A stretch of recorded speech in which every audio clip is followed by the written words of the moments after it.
waxa la gaadhay wakhtigii la go'aamin lahaa hogaamiyaha jiilka soo socda.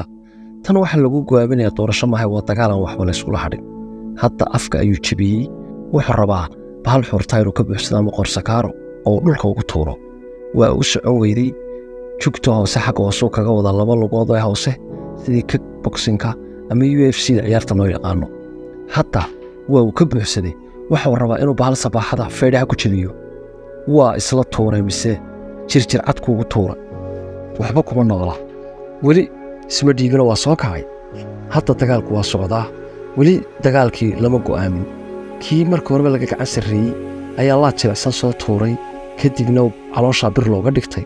qajilaatii darteed ayuu isu dhiibay. hadda waxa la gaadhay wakhtigii boqorka cusubi oo guushiisa u dabaaldegi lahaa. sidaad arkaysaan, qolada UFC-da markay guulaystaan shafkay garaacaan, kana shafku garaacaya. wuxuu leeyahay ninka wax ku hadheen oo soo bax, boqorku maanta laga bilaabo waa aniga. What are you talking about? daawade, haddii aad ka heshay muuqaalkan, fadlan sheerta iyo falowda nala ogow, lana wadaag asxaabtaada si ay uga mid noqdaan dadka halkan ka daawada muuqaalada xiisaha leh. Thank you.